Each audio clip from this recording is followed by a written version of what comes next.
nós vamos chamar um especialista advogado, especialista na área de patentes, autor, editor de vários livros e artigos sobre leis de propriedade intelectual, direito internacional e outros tópicos jurídicos.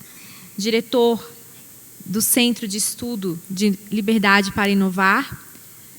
O Stephen ele tem uma característica, Kinsella, ele tem uma característica muito peculiar, que ele é um pensador bastante sofisticado, que consegue compreender as muitas nuances das falhas de mercado com uma série de propostas muito criativas e ousadas para que o livre mercado atue de modo desembaraçado. Então, para nós é um grande prazer recebê-lo aqui. Stephen Kinsella. Olá, boa tarde. That's all the Portuguese I know. It's so nice to be in Brazil and to see so many minds hungry for knowledge. So glad to be here. Today I'm going to talk about law and major legal systems of the world and the relation to liberty. Okay? Now, before I start talking about law, I'm a lawyer, my type of law, which you could call legal law. I'm going to talk about let's talk about different types of law. The word law in English, and I believe also in other languages, it has to do with the description of order in the universe. Okay, so we can think of different types of law. On the one hand, we have descriptive law, and on the other hand, we have prescriptive law. Descriptive law describes the laws of the world. So, for example, we have physical laws. This is what scientists study using the empirical method, right? They're trying to find causal laws of the universe. And also like the laws of economics, for example, supply and demand, or another type of descriptive law. Now, these are studied by a different method according to the Austrians, but they're still descriptive laws. Okay, and then we have, I'm going to try this one more time. Yeah, that was Newton there. So then we have prescriptive laws. Prescriptive laws are not in the realm of is statements. They're not factual. There are should statements or ought statements. They tell us what we should do. They prescribe behavior. And we can think of these in two classes. Moral laws, you should be nice to your grandmother, you should be honest, and legal rules, right? Now, these tell you what you must do. And by must, we mean you should do it, and if you don't, there's some kind of severe consequence, okay? So legal rules are the type of laws we're going to talk about today.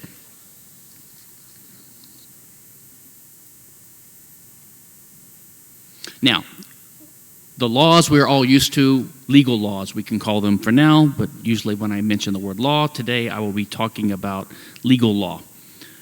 You can divide it into different types. There's civil and criminal. Civil law is the private law that we all engage in, contracts, property. Criminal law is the law the government enforces to put people in jail if they violate certain rules. You can divide law into customary or written law. You can have decentralized law versus legislated law. Okay. Decentralized law would be the law that emerges from a court system. Okay. Legislated law is what the government announces, which will be the main topic of today's lecture. In terms of criminal law, there are two types of laws as libertarians think about it: malum in se and malum prohibitum. These are Latin terms. Malum in se means something that is bad in and of itself. Malum prohibitum means an act that is decreed to be illegal just because it's prohibited by law. Libertarians tend to think only malum in se laws are legitimate laws, right? They're the just laws, and then there are unjust laws.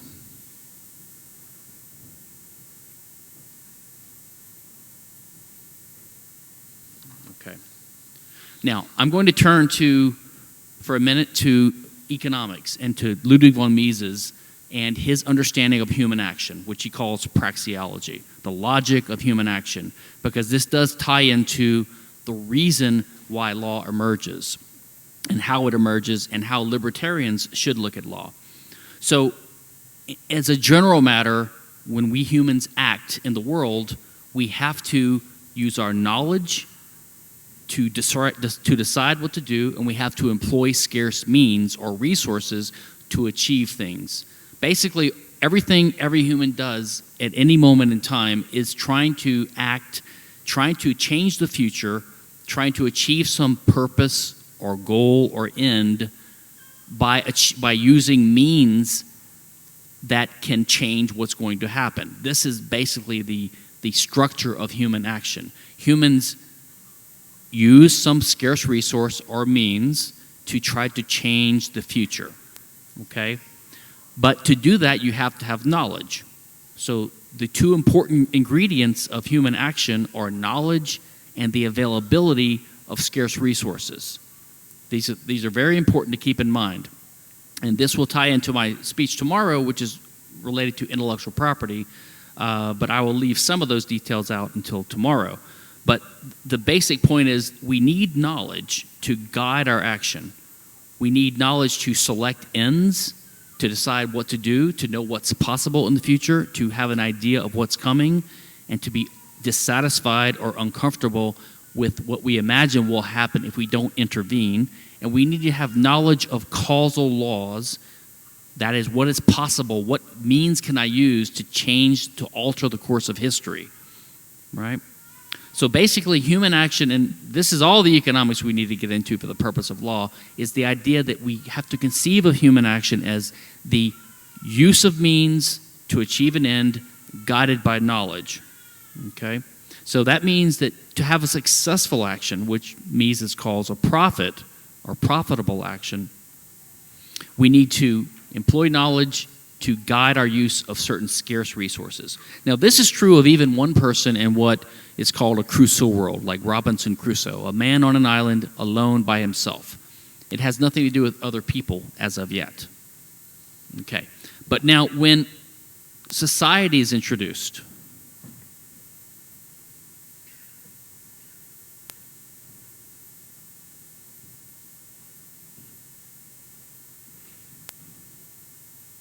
okay.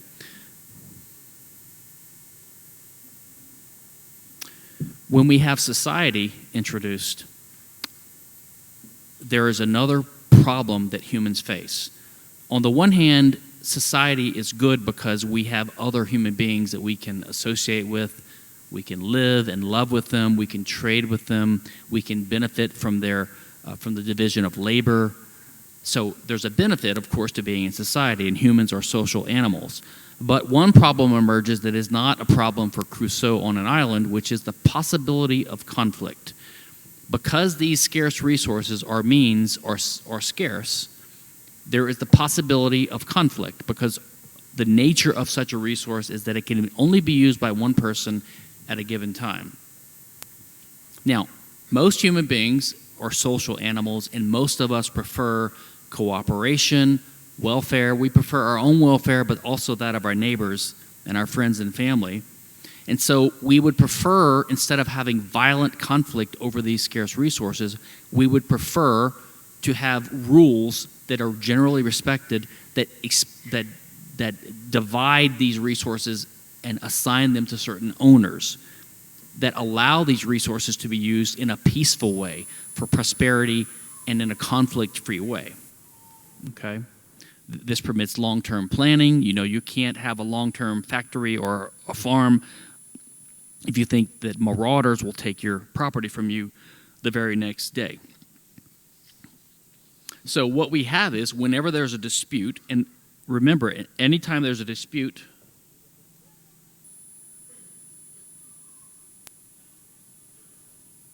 okay.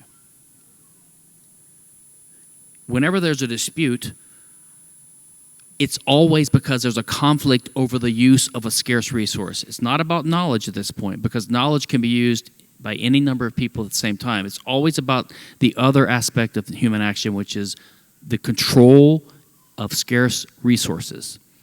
Okay? So when there's a dispute, it's because there's a potential conflict over the use of these scarce resources. So people that prefer there to be rules that decide how these resources can be used, they tend to figure out rules based upon natural principles. Natural principles like, okay, in terms of human bodies, which is the fundamental resource, everyone is their own owner, self-ownership. And in terms of other resources that we can acquire and use in the world to achieve our ends, the owner is the person who used it first. Because if you didn't have that rule, no one would ever be able to use a resource first, and they would never be able to be used. Okay? And then some subsidiary rules like contract, which is the idea that if an owner of a resource transfers the resource by contract to another person, now he's the owner. Or if I damage another person, I owe them some restitution or rectification. So in that case, some of my property may transfer to this person as well. Now, originally in the dawn of human civilization or in informal settings, these rules are worked out informally by consensus or by custom, and then there may be sometimes you will turn to an arbitrator, a king or a trusted wise person, something like that. So this is how and why law emerges in society. Over time, a body of legal rules will develop, and it is always based upon the occasional occurrence of disputes where a decision is made that is based upon past decisions and custom in the community and common sense and intuition and justice. Okay? So then you have also, over time in a modern society, the field of legal scholarship would emerge, and you have legal scholars who organize, systematize, teach these body of rules, and they make adjustments to it, and they give criticism, and then the judges later on refer to this. It's like a feedback system. So over time, you have a more and more sophisticated body of rules that will emerge. And all this, again, is because we live in a world of scarcity, and there needs to be property rules assigned for scarce resources over which there can be disputes. All right. This is what we call law. This is what we think of as law, legal law. So all law is about how to assign property rights. Even in socialist systems, it's always about property rights. It's not really technically correct when we libertarians say that we believe in private property rights and no one else does. In a sense, every legal system believes in property rights. We just have a disagreement over how they're supposed to be assigned. We basically believe they should be assigned in accordance with the basic principles of first ownership and contract and self-ownership. Other legal systems always have an answer to the question, who owns this resource? Who owns the resource? It's just that their answer is different than ours. In the case of a socialist system, the answer could be the poor person or the government or whatever. So they answer the questions differently, but there's always an answer to the question, who owns this thing that is possibly subject to dispute and conflict. So because of the problem of scarcity and the possibility of conflict, and because people live in a society where this is possible and where people prefer to live in peace and prosperity, law emerges. So you could say that society plus scarcity gives rise to law. Okay. Now there's a fantastic quote by Frédéric Bastiat, the great French liberal economist from the 1800s, who has a great quote, which is the motto of the Property and Freedom Society, which I'm a member of. This is the group founded by Hans Hermann Hoppe in 2006. He says, property does not exist because there are laws, but laws exist because there is property. Maybe he had something like this in mind. In other words, I think by property, he's referring to the things that are owned. Because there are resources that are inherently scarce, which means there's a possibility of conflict, rules emerge to govern the use of those resources, which is law. So that is what law is. Okay, now, let's turn to the world history, to the origins of actual law, and see how it compares to this sort of libertarian model of what law would be and how it would emerge. So first we have law emerging, that is the allocation of rights to control resources by custom and practice and common sense. And then over time, there's a need to write these things down, to explain it to people, to clarify it. So the law starts being written down. So we have the Code of Hammurabi. That's the Babylonian code from about 4,000 years ago almost. Of course, the Ten Commandments. The Roman law, the 12 tables from about 2,500 years ago.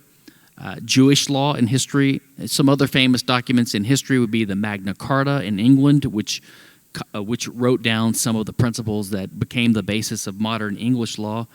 And then you did have occasional legislation, but legislation, which is a decree of the state or the government saying what the law should be going forward, was never the primary source of law until recent times.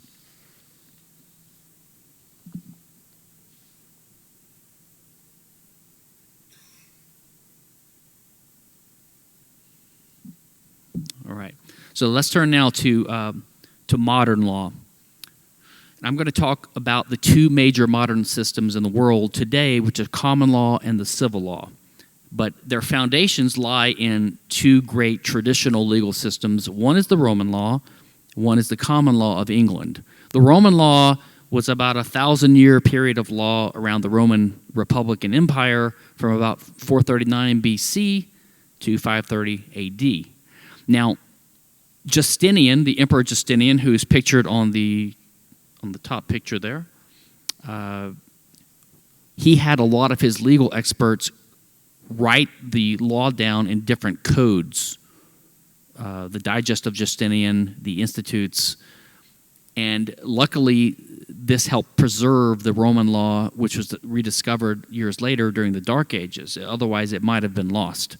This is called the Corpus Juris Civilis, so it's the body of Roman law. Even though it was written down, it was not primarily legislated. It was the result of a decentralized legal system in which legal experts called jurisconsults would answer questions about who should prevail in a given dispute. The point is that in each of these disputes, the legal experts, you can think of them as judges, were always trying to answer the question, what is just? What is the right result? Who should win? Okay, so over time, these decisions resulted in a body of law, which is one of the greatest achievements in human history. Okay, and the common law in England, which started later, also was a decentralized system based upon courts, which also developed a very sophisticated body of rules, which are the bases of today's two major legal systems, which I'll turn to in just a minute. Other ancient legal systems or older legal systems which had some influence would be the law merchant or the lex mercatoria, which was practiced in Italy and in Europe in the Middle Ages, and canon law of the Roman Church, both of which had an influence on today's law, especially the civil law such as we have in Brazil now. Okay, but the important thing to keep in mind is that the Roman law and the common law of England have in common that they were both decentralized. That is, they were not based primarily on legislation. They were a body of legal rules that emerged over time as disputes were settled in an attempt to find justice.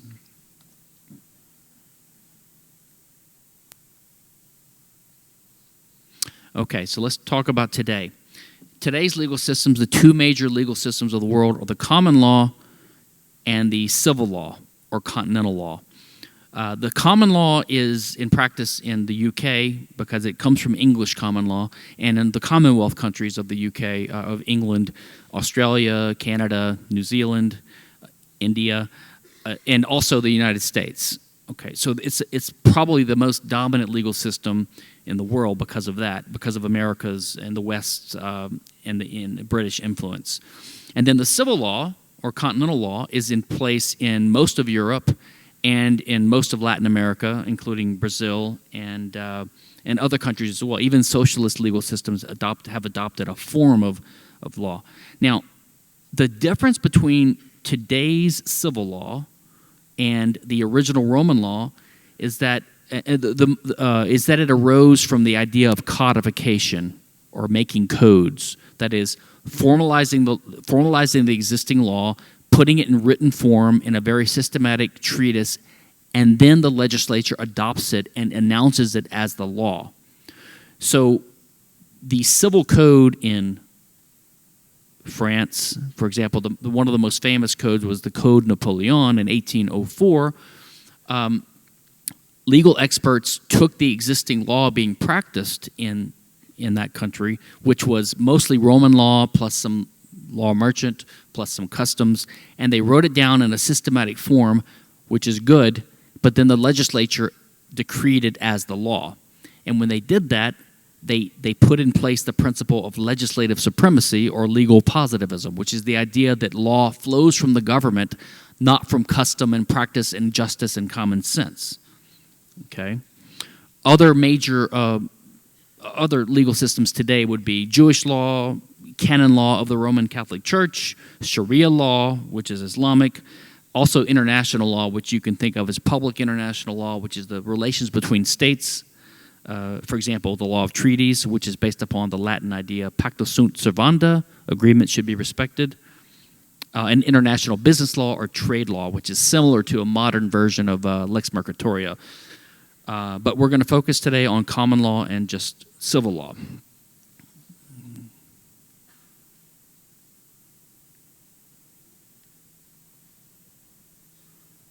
Okay. So, for example, in the United States, every state is a common law state except for my home state, Louisiana, because of the influence of France and Spanish law. So it's a mixed state which has a civil code based upon the French civil code. In fact, it was enacted in 1808, much earlier than many European and Latin American codes.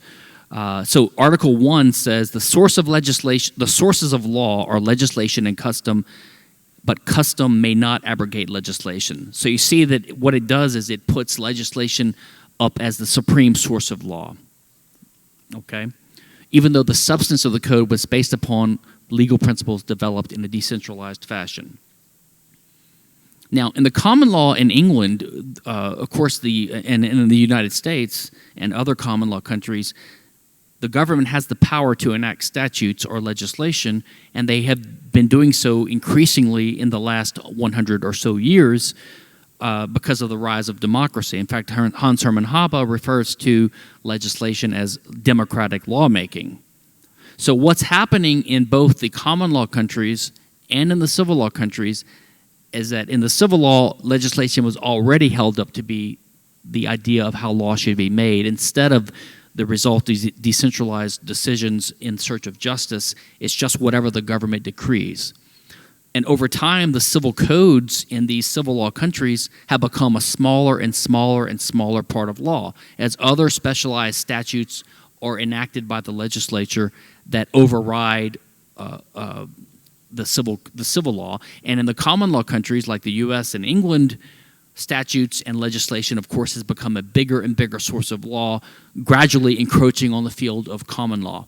And in some cases, the common law is codified into the Uniform Commercial Code or other codes, and then the legislature in certain states enacts it as law. So over time, the state takes over law by the use of legislation.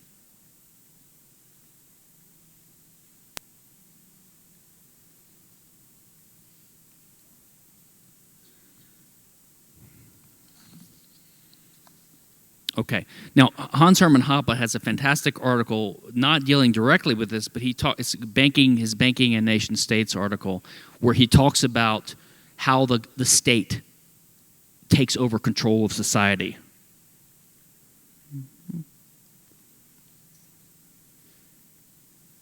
Okay. I'm going to go without the slides now.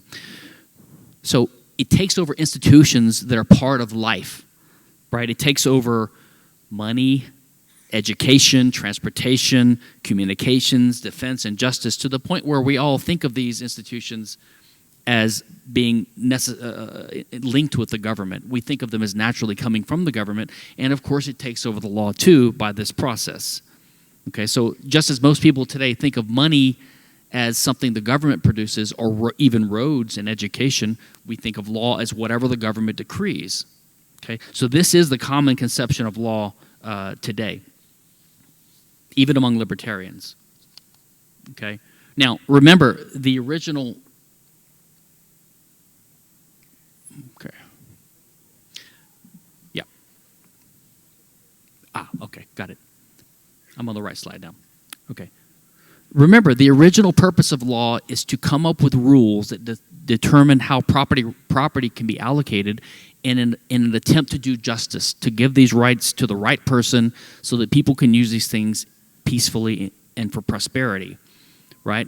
But there is no reason to believe that the announcements of a legislature, which is basically a committee of the state, would have anything to do with justice. It's just whatever they want. It can be an arbitrary announcement. Okay? So one problem with legal positivism, which is the idea that law comes from the government, is that justice becomes irrelevant. So disputes now become about words and what words mean instead of about what's the just thing to do, who really is the owner, who's the right person in this dispute. So judges today, their job is to interpret what a legislature wrote, to interpret the words of a statute. So if the statute says you must go to prison for 15 years if you have more than 1 ounce of cocaine or marijuana, that is what the law is. It has nothing to do with justice, and the judge's hands are often tied, and they must decide in an unjust way. Okay. Now, some other negative effects of what we see now, which is the trend of law becoming bound up with legislation, is that there's more uncertainty in the legal system. The Italian legal theorist Bruno Leone, in his wonderful book Freedom and the Law, wrote a lot about this. He explained that when you have more uncertainty, then there are many bad social effects. And there's more uncertainty because the legislature can change its mind. In the United States right now, we've had a type of socialized medical care introduced by President Obama called Obamacare, which President Trump is trying to change. And so at the current time, the medical companies, the medical insurers, the hospitals don't know what's coming. So some of them are sitting and they're not announcing their new rules. They don't know what the coverage will be. They don't know what states they'll operate in because they're waiting to see what the new rules will be. Even if the new rules are better or whether they're worse, the point is there's uncertainty because everyone knows that the government can change the rules from day to day.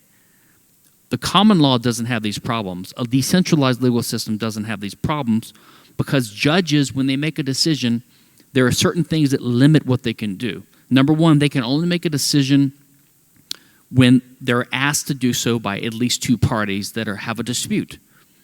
And their decision, and the judge's decision only affects those 2 parties.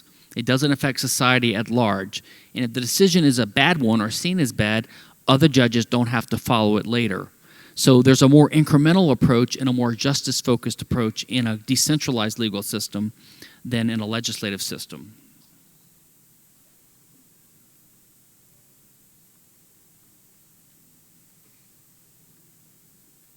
Okay. Uncertainty also makes the use of contracts less prevalent because uncertainty means you can't rely upon a contract because you don't know if the government will enforce the contract. They might say this contract is unfair or against public policy, and so companies will resort to other techniques to get around having to use contracts, but these are more costly, which is why they would have used a contract in the first place. Okay, so they have more costly alternatives. So it does cost society. And time preference in general, right? And remember, the lower the time preference in terms of economics, the more more roundabout processes we can use to engage in production, etc. Time preference is lowered because the future is more uncertain in a system where there's legislation, and lower time preference has many obvious and documented effects. There's more crime because punishment is more uncertain. There's more increased consumption, short-term consumption, decreased investment. These are relative things. So the very fact of legislation impoverishes society as well.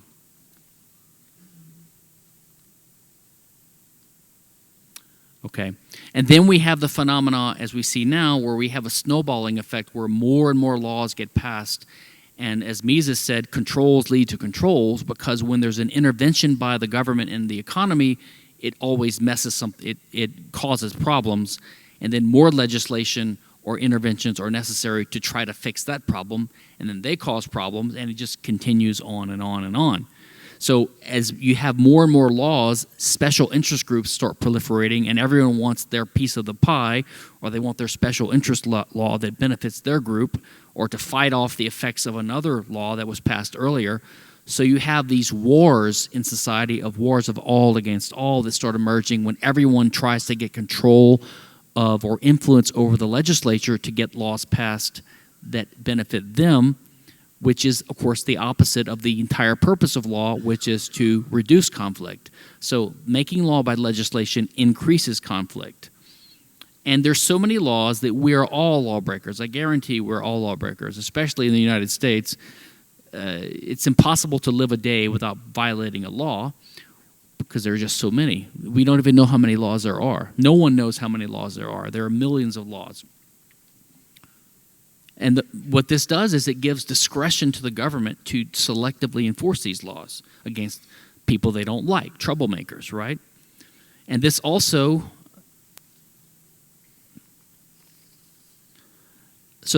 reduces the respect for law. People stop thinking of law as bound up with justice, and it's just whatever the government says. So it leads to people not respecting the law as much.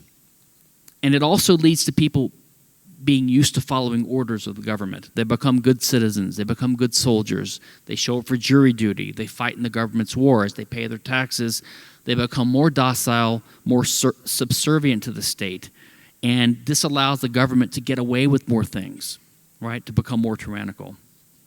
So in conclusion, this is why we must end the practice of legislation as a means of making law, and recognize that legislated laws have no connection to justice. Thank you. Obrigada, Stefan. Foi uma exposição maravilhosa. Todos nós ficamos extremamente engrandecidos com ela. E eu tenho aqui duas perguntas. As perguntas ainda estão abertas para quem quiser fazê-las. A primeira questão, então, você poderia nos falar sobre as patentes de mapeamento genético? São justas ou não patentes a respeito desse assunto? So tomorrow I will actually speak about intellectual property, including patent and copyright law, so I can address these questions tomorrow. But a short answer to the question would be, as a primary matter, patents can only arise by legislation, which is already one reason to be suspect of any patent law at all. Not just because of what patents do, but because it cannot emerge on the private market. The reason patents cannot arise on a decentralized legal system is because, as I said earlier, judges can only decide a dispute between two parties, like a contract dispute or a property dispute. They cannot affect third parties. But patent law is what we call, in Latin, you could say patent law is a type of in rem right, or a property right, which affects everyone, as opposed to a pure contract right, which only affects the parties to the contract. So the people that believe that something like a patent system can emerge only because, based only on contract law, are just simply confused about the nature of law. In rem rights, property rights, cannot emerge from contract rights. It's the other way around. Contract rights are the rights of property owners. Contract is just how a property owner allocates his resources. Now, as I'll argue tomorrow, all patent law is totally unjust and should be abolished. Not only because it's legislation, but that's one reason, but also because it amounts to a taking of property and a restriction on freedom. And of course, genetic patents are just one type of that. I don't know if I would say genetic patents are any worse than any other types of patents, although there's something especially offensive, I think, about the idea that the government would grant a property right in terms of a patent to someone which allows them to basically control the genetic makeup of another person's body. Qual você pensa ser o melhor meio para atingir uma sociedade com leis genuinamente libertárias? Como chegar lá? Well, to achieve a more libertarian set of laws and a more libertarian society, we need to have a more libertarian society, of course. So the more people that are in agreement with their ideas is the fundamental step.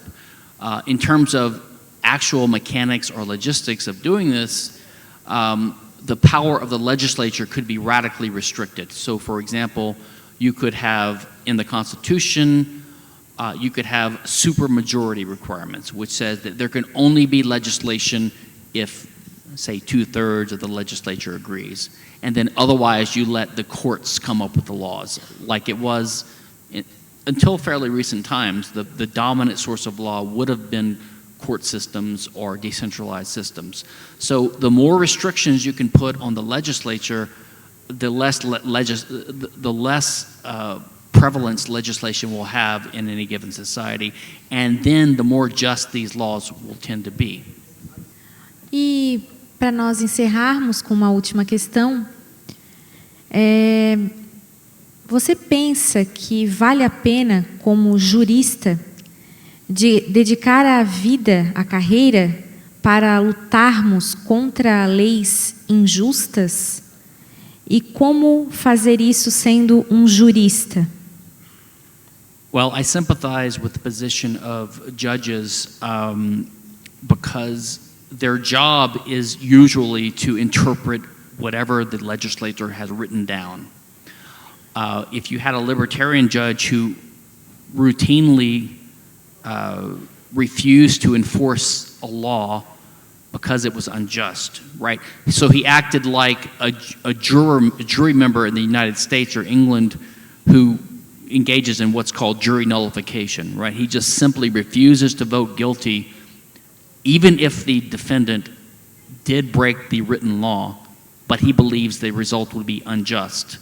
This is what jury nullification does, and I believe jurors should do that, and they have the right to do that under jury systems where the someone accused of a crime has the right to a jury trial.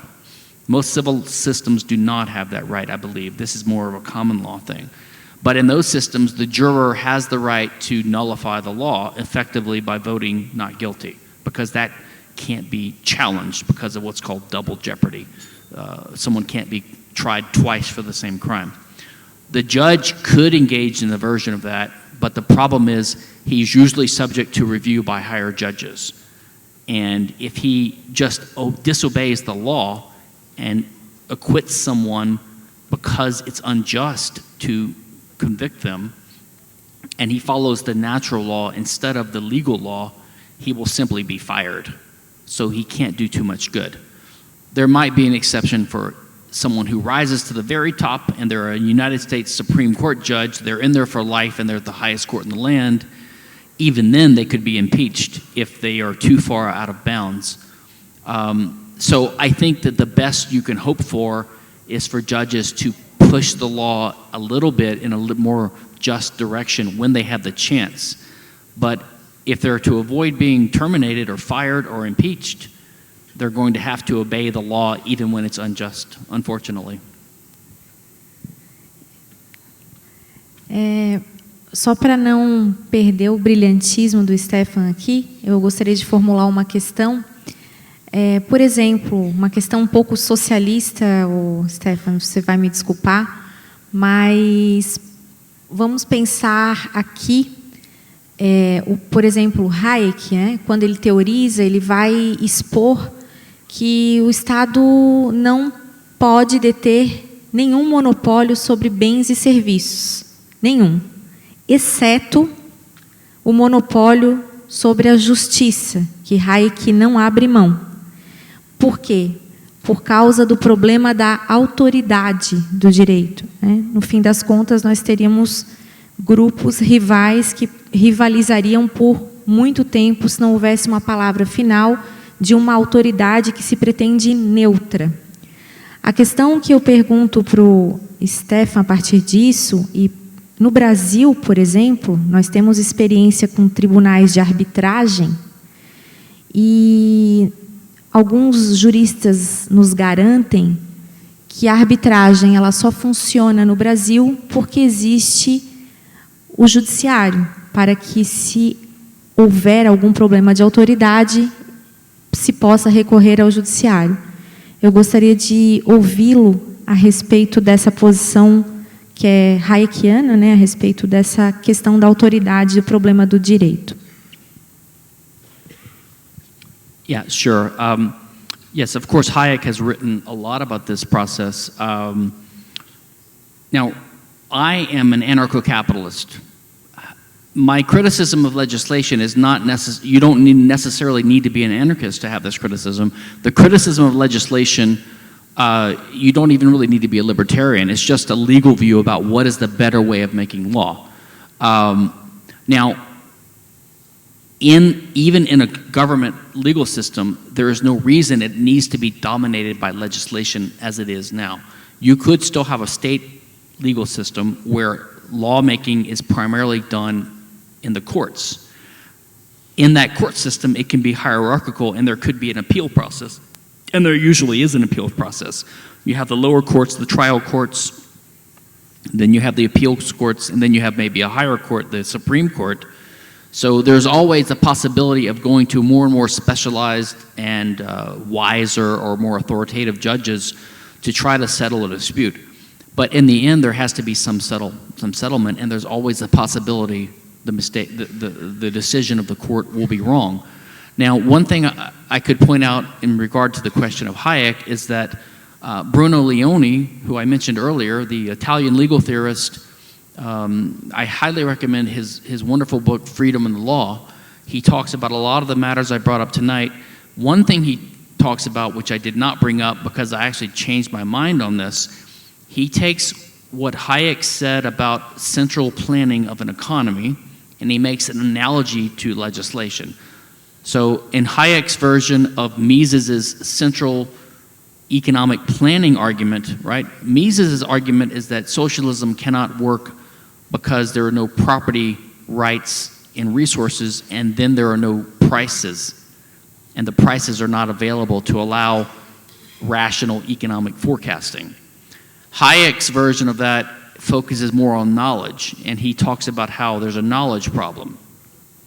I'm of the opinion that Mises was right and that the Hayekian treatment of socialism was a confusing diversion, but some Austrians believe that that's the second way of looking at the problem or explains more, etc. But Hayek's basic argument was that knowledge is dispersed across society and it's tacit, and it's because of its nature, it's impossible for the Central Economic Planning Board of an economy to have enough knowledge to rationally plan the economy. That's Hayek's argument. Bruno Leoni said, well, this is true of legislation too, because law, to be genuine law and just law, has to emerge from local customs and practices, which also cannot be collected and understood and known by a central legal planning board, which is the legislature.